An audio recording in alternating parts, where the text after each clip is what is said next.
Praise lord. ప్రభు అయిన యేసుక్రీస్తు నామములో అందరికీ వందనములు. ఈ దినము దేవుని వాక్యంలో నుంచి మార్కు సువార్త 1వ అధ్యాయం 7వ వచనం. మరియు అతడు నాకంటే శక్తిమంతుడొకడు నా వెనుక వచ్చున్నాడు, నేను వంగి ఆయన చెప్పుల వారును విప్పుటకు పాత్రుడను కాను. ప్రభునందు ప్రియమైన వాళ్ళారా, ఈ మాట బాప్తిస్మమిచ్చు యోహాను మాట్లాడుతున్న మాట. యేసు క్రీస్తు ప్రభు ఈ లోకంలో పుట్టక ముందు ఒక 6 నెలలు ముందు పుడుతూ వచ్చిన వ్యక్తి.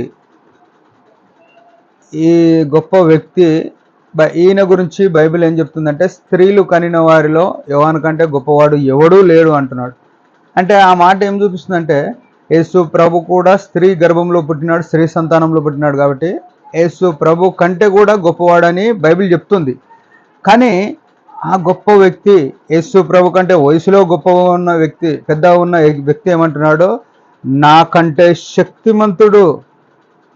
ప్రియమైన వాళ్ళారా, ప్రభు యొక్క మహాశక్తిని, మహాప్రభావమును చూసిన యోహాను మాట్లాడుతున్నమాట. నాకంటే శక్తిమంతుడు నా వెనుక వచ్చున్నాడు.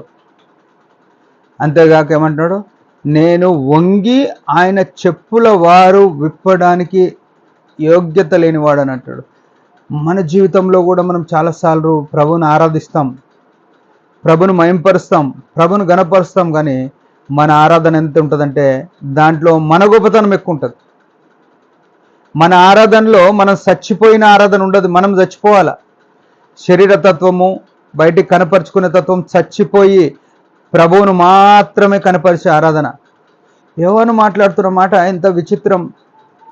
తన జీవితంలో నేను కొన్ని బాప్తిసాలు ఇచ్చిన, నేను ఆయన కన్నా ముందే పుట్టినా, నేను ఎంతో సేవ చేసిన అని చెప్పుకోవట్లేదు, కానీ నాకంటే శక్తిమంతుడు అని చెప్పినాడు. అంతేగాక నేను ఆయన చెప్పులు వారు విప్పడానికి యోగ్యుడను కాను, ఇంకొక స్థలంలో ఆయన చెప్పులు మోయడానికి కూడా అర్హుడును కానన్నాడు. ప్రభునందు ప్రియమైన వాళ్ళారా, రక్షింపబడిన మనం, ప్రభును సేవిస్తున్న మనం, ప్రభు సంఘంలో నాటబడి ఎన్నో దినాలుగా ప్రభు సంఘంలో కొనసాగుతున్న మనము, మన వైఖరి ఏ స్థాయిలో ఉంది? మనం చాలాసార్లు అందరికంటే నేనే బాగున్నా, అందరికంటే నేనే మంచి ఆరాధన పరుణ్ణి, మంచి వాక్యం చెప్పేటోని అని అంతరంగంలో గర్వించేవారమై ఉంటే దేవుని నుండి ఎట్లాంటి మహిమ మనం పొందలేము, మేలు పొందలేము. దేవునికి మహిమ రాదు, మనకు మేలు రాదు. ప్రభునందు ప్రియమైన వాళ్ళారా, మన వైఖరి ఇదై ఉండాలి. సంపూర్తిగా తగ్గించుకొని, సంపూర్తిగా తాను మరుగుపరుచుకొని, నేను ఆయన వంగి ఆయన చెప్పుల వారు విప్పడానికి యోగ్యుడను కాను అని ఆనాడు ఆ దైవజనుడు చెప్తే, ఈనాడున్న దైవజనులు అనేకుల చేత పరిచర్య చేసుకునేవారుగా, చెప్పులు మోయించుకునేవారుగా, ఈనాడున్న సేవకులు, ఈనాడున్న పెద్దలు అనేకులతో పని చేయించుకొని సుఖమును అనుభవించడానికి, పేరు తెచ్చుకోవడానికి, గొప్పవారు అనిపించుకోవడానికి, మంచివారు అనిపించుకోవడానికి ఎన్నో ప్రయాసాలు, ఎన్నో కుతంత్రాలు. ఎవరైనా సంఘంలో నాకన్నా ముందుంటే వీళ్ళ వలన నాకు నష్టం వస్తుందని పక్కకు పెట్టే స్థితి.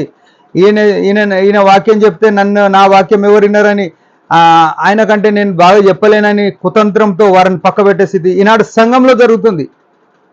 ఈనాడు ప్రజెంట్ జరుగుతున్న సంఘం, అనేక మంది సేవకులు వారి ఫ్యాషన్ కొరకు కొన్ని వేలు లక్షలు వెచ్చించి స్క్రీన్ మీద కనబడుతున్నారు. ప్రభునందు ప్రియమైన, బహు విచారకరమైన విషయం. దేవుని డబ్బు దేవుని ప్రజలు తెచ్చేస్తే సంఘంలో దాన్ని విచ్చలవిడిగా ఇష్టానుసారంగా ఖర్చు పెట్టుకునే సంఘ నాయకులు ఈనాడు కొనసాగుతున్నారు. దేవుని సేవ పేరుతో సుఖ విలాసాలు. నాడు మోషే ఐగుప్తు ధనం కంటే దేవుని ప్రజలతో శ్రమ అనుభవించడం మేలని యోచించుకున్నాడు.